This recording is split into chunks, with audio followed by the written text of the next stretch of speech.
I think that looks killer, man. And it's really not bad. You look so ready.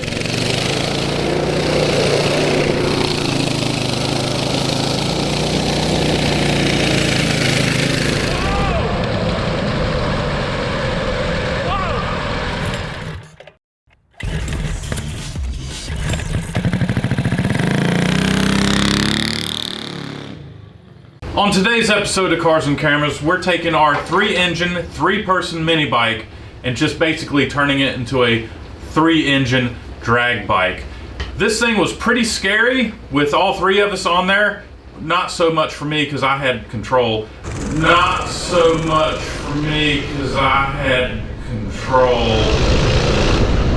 But no one wants to ride anymore. It was major poop your pants on the back 2 seats. And I don't blame them. I mean, I did ride on the back while John rode, and I, cried a little bit. But anyhow, so we're going to be removing these handlebars, removing 2 of the seats, positioning a new seat where we feel good, and figure out which peg we're going to keep, and turn it into a pretty awesome drag bike. So let's get to work, man. Sounds good. All right. So we're going to start things off with removing these beautiful seats. I do not want any sort of grinder dust or accidentally hitting it with a blade, because sometimes I get a little crazy when it comes to demolition. This one's the dirtiest. Well, it's right there at the back tire. So now I did notice that we're having a little trouble getting to those. Can't get a socket on there, and you can't take this nut loose and drop it down because it's going to hit the engine there. So we're going to just get the saw blade, and we're just going to cut that whole thing off, cut through the bolts and everything. Yep, because that bottom plate's going to double as strength across this. Yeah. So, win-win for us. That's right. Are you ready? I'm about as ready as I'm going to be.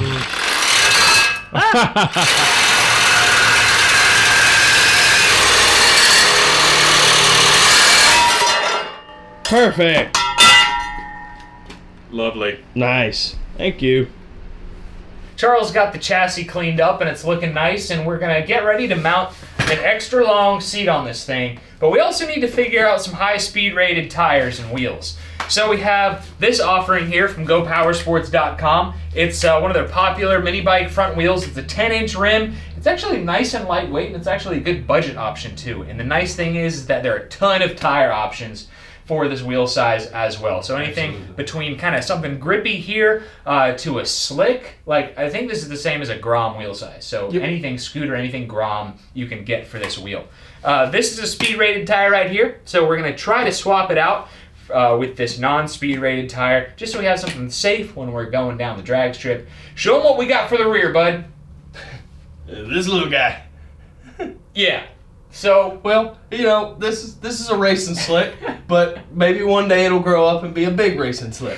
Yeah. So that was kind of the best thing we have on hand right now, but when Ike gets here in a few days, he's going to bring the old cross-cart rear tires, and we know that those can go 85 miles an hour. Yes. So until he gets here, we're going to wait to do the rear tire until he gets here. But until then, we're going to be installing this front wheel and tire and building a really long seat out of some camping pad. So let's get started. So we're going to start with a seat. We got a sleeping pad from Walmart. It was like $13, and we've made maybe 3 or 4 seats out of it, and it works great. It's absolutely cheap and comfortable. It's a little stiff, but it'll be all right. And the way this is shaped, we ought to be able to get a couple layers out of it. Definitely. Even that hump Ike was talking about to keep his butt from sliding. Yeah.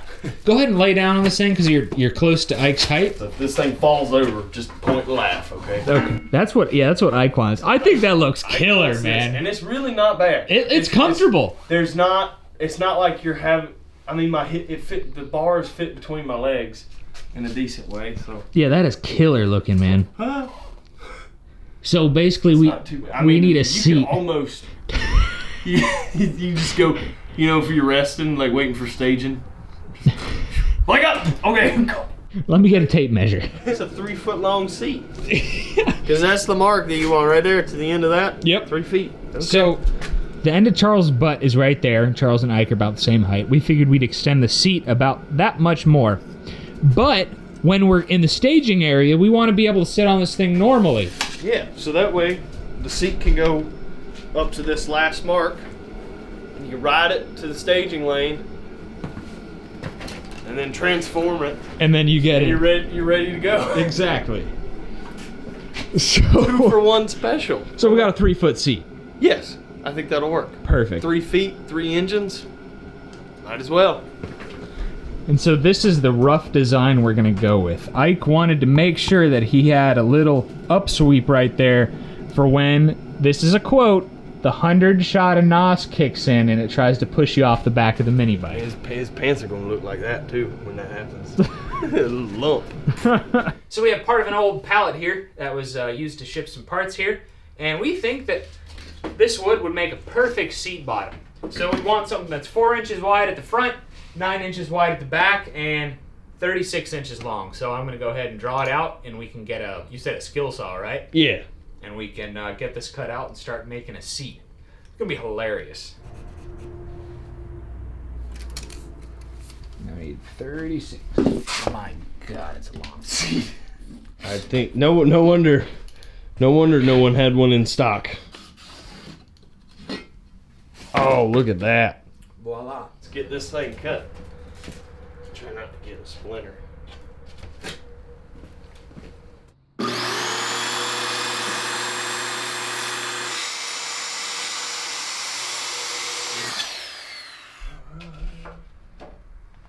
Dude, that is freaking legendary. Yeah, this is so funny. I love it. So, we're going to build a hinge into the seat so that we can, pop the hood and put fuel in the engine still, or at least in the rear too.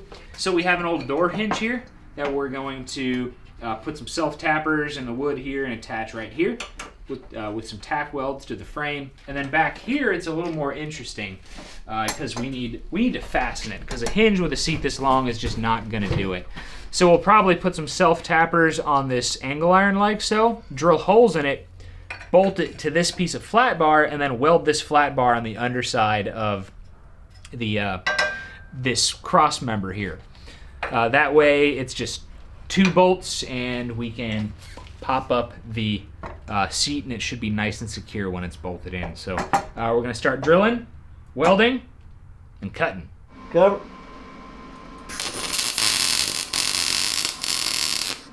Okay, so that ought to work for what we're doing.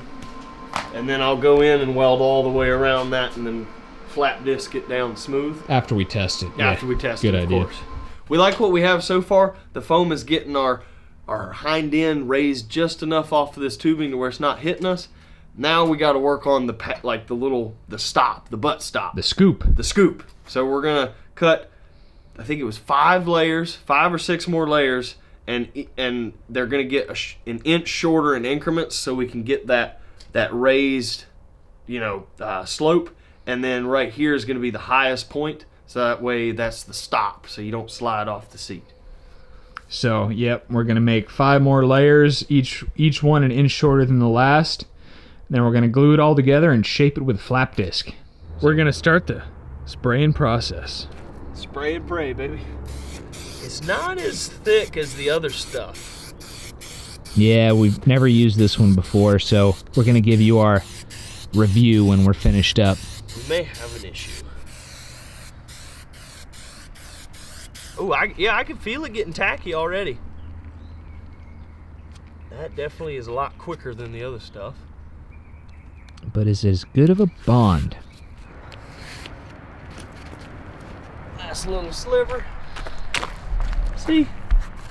Gotta make things work. Sometimes if you don't have enough material, just put it in the middle and cover it with upholstery. No one will ever know. Except for you guys. Exactly. Don't tell anybody. Here's number 3. Yeah, we need some weight on that bad boy.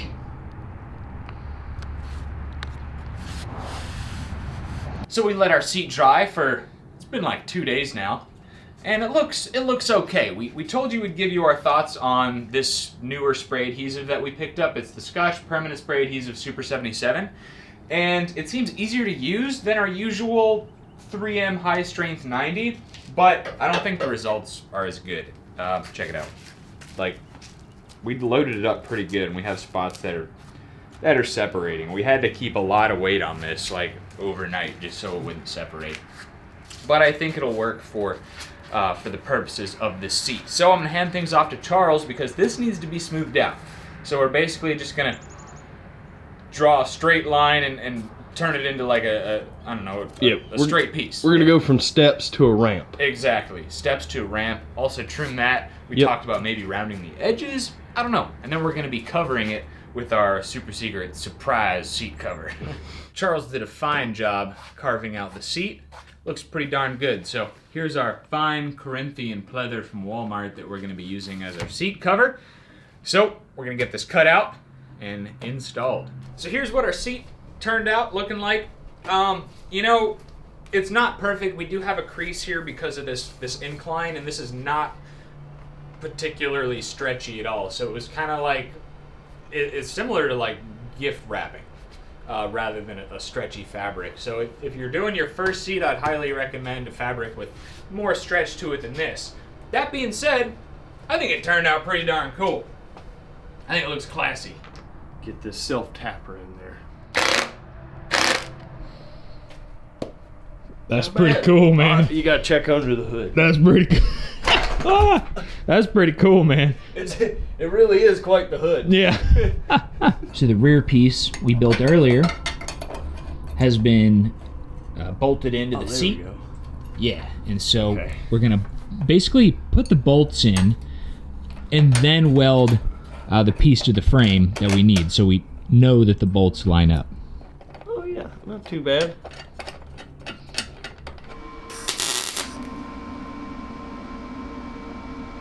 Yep.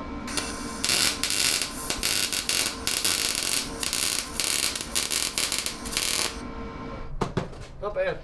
Yeah, the seat looks good. It's pretty much finished up. We had to add a couple of spacers here just to be safe because we had a gap just between the hinge and this material the hinge is bolted to, and then the bolt heads themselves. We tried to grind them down, but we still had a little bit of a gap. So go ahead and set her down.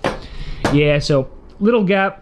Not too bad though. No big deal. We can fix it later if someone has a problem with it. But I mean, it's functional and it's solid, and I think it looks good for a DIY job. It looks sweet. I think this frame ought to be just black, dude, and then blue. Yeah. The blue side covers are gonna look sick. The brown seat covers are gonna look sick. We also been playing around with the idea of having a fender. Yeah.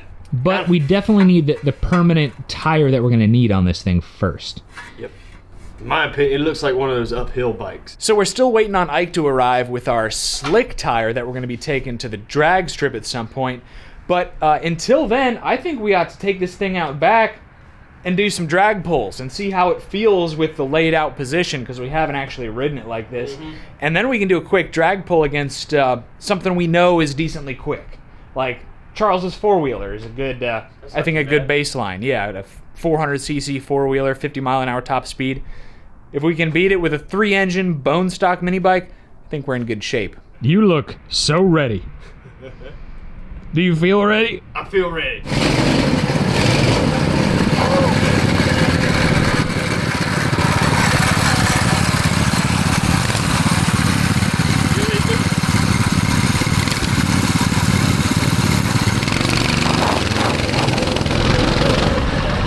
That looks so fast.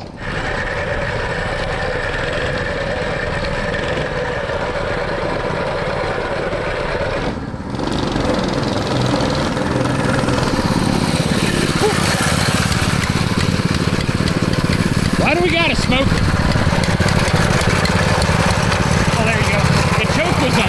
Oh, How does it feel? it's like 636cc pure.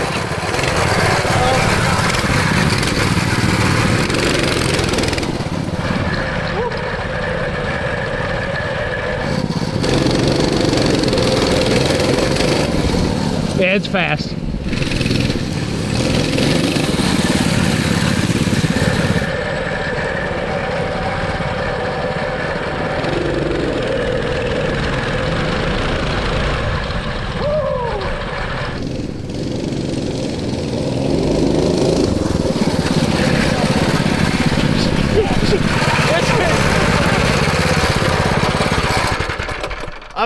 glad I already have miles. But that's all I'm gonna say about that one. How's she riding, dude? Bumpy. Bumpy? Yeah. But we're not gonna be taking it off-road.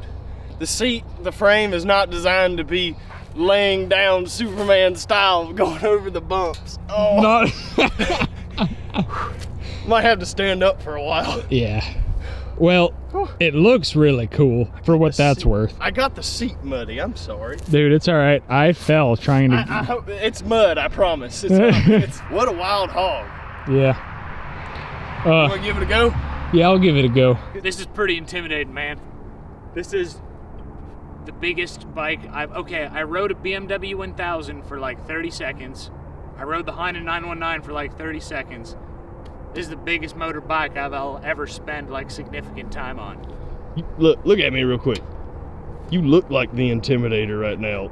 With those glasses, that helmet, that stash. Yeah, man.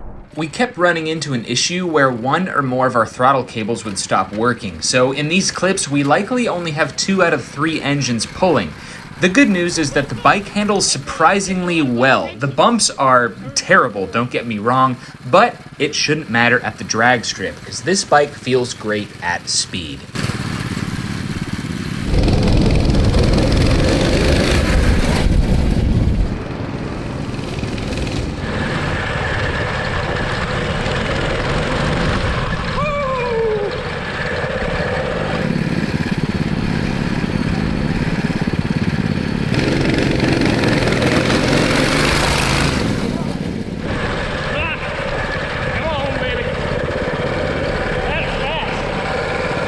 Those brakes are only meant to stop, you know, the weight of a rider and one mini bike.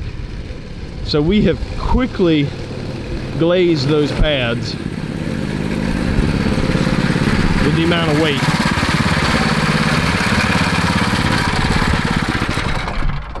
Well, the camping pad has been a Cars and Cameras staple for years now, but it might be time to find a softer material because it doesn't have a lot of give. Yeah, Ike gets to ring the bell. he does. Yeah, so I don't know how we can gently explain this, but Ike wanted a cutout in the seat. And we were like, nah, we sat on it and we were like, no, this is plenty comfortable. What we didn't account for is the bumps. You're basically picking up and slamming down on the seat the whole time, and it's a little painful.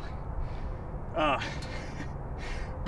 That was well put. dude, it's like it's like you get in the gas, clutches are slipping, And it's goes. quick while the clutches are slipping, but when they lock in, it's like, whoo, and Yeah. then you got to hit the brake immediately. It's like you feel the difference. Like it's like the difference between a clutch and a torque converter in one. Yeah. Like you feel the clutches, then you feel like, oh, torque converter. Yeah. I know it's a really dumb way of explaining it, but if you've upgraded your parts, you know what I'm talking about. Yeah. That was kind of a bumpy ride. I'm gonna try to find the flattest spot on the property and stretch the legs out a little bit because we're having to come out of the gas right as it's starting to feel really fast.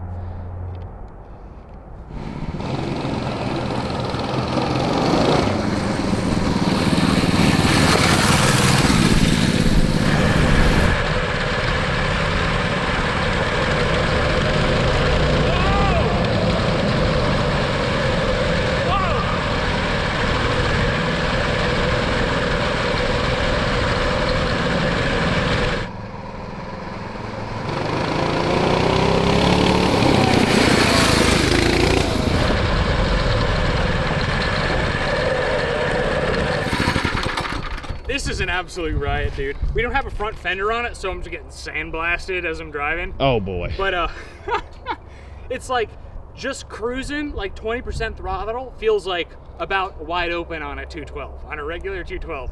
Oh So boy. it has some legs, man. It goes like stink. That's pretty cool. Yeah. I'm excited. So I think we should find the flattest spot we can and line up your yellow Honda four-wheeler in this thing. And even if it's only 100, 120 feet, just see what they can do. Okay. This is definitely geared for speed, though. I just want to point that out. This is probably geared for 40, maybe a little higher, and it's got the stock rev limiter at around 3,600 to 4,000. Yeah, so. and My ATV screaming does maybe 50. Really? Yeah. So your ATV is going to have it out of the hole, but we'll see just how hard, if at all, it can pull it with this stock setup. Absolutely. So one other thing to note, I just described how fast it was. Turns out we only have 2 engines. So, all right. This one runs, but the throttle cable pulled in. So basically those 2 engines were doing all the work and this one was just sitting here idling. Oh boy. So let's fix the throttle cable and do our race. Yeah. So let's see if you can see. That part pulled in. The black part around the cable has pulled past the lock. Darn. So, welcome to the 3-engine mini bike's first head-to-head drag race. In one corner, we have a 636cc Tillotson 212 powered mini bike with about 30 horsepower, and in the other corner, we have Charles's 2004 Honda Rancher 400. The drag strip, it's not very long because there's not a whole lot of flat, wide open land on this property, but it's what we have. We're going to be racing for, I don't know, I'd say between 120 and 150 feet, enough to get an idea of who's going to pull on who if there was a big end. So in the future, it'd be really cool to extend this drag strip, but for now, it's what we have. Let's get lined up, and I'm going to throw this stick, and whenever it lands on the ground, that's going to be our green light.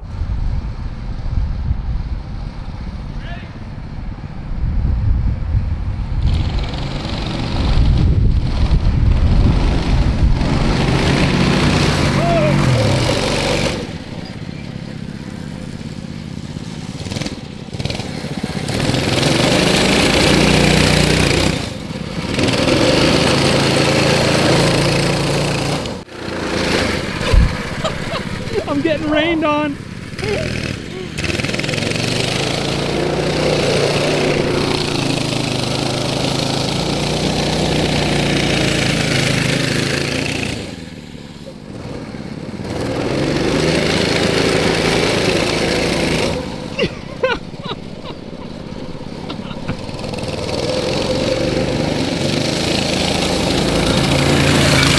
All right, I need to stop him before he gets hurt. It's getting to that point. It's not safe anymore. I'm gonna come right out and say that the 3-engine mini bike set up for 1 person is miles better than the 3-engine mini bike set up for 3 people. I can see the dirt in the back of your hair. It's bad. Yeah, we definitely need fenders on this thing because the front wheel kicks it up and blasts your face, and the rear tire just blasts the back of our engine. Being that the only suspension that we have on this bike is the air in the front and rear tire, I mean it's a rough ride. But yeah. We're planning it for a paved, smooth track. That's the idea. So hopefully it'll be all right. You can catch us taking this thing to the drag strip on a future episode of Cars and Cameras. Who knows? We might build some 20, 25 horsepower engines for this thing, bring it up to a healthy 60 to 75 horsepower, and see what we can do at the drag strip. So be sure to subscribe to see that. Leave a thumbs up if you're enjoying the content, everybody, and pick up some merchandise at our website, cars-cameras.com, to help support the channel and help us grow. It's all high quality stuff as well. Anyway, thanks for watching. We will catch you next time. The Honda made for a good adversary, and we only really got one good run. But it was a real apples to oranges comparison. Definitely. I mean, because that's built for the farm, and this is built technically for the drag. Yeah, we don't really know what it's built for. For grown man children. Yeah. So anyway, thanks for watching again. We'll catch you next time. There we go. Nice. Whoops. That's okay. We can weld them back, I promise. No, me and John and I already figured that's a really bad idea. We welded some together, tightened them up, and they immediately popped. Like it was bad. They're definitely not the same after you cut them. No.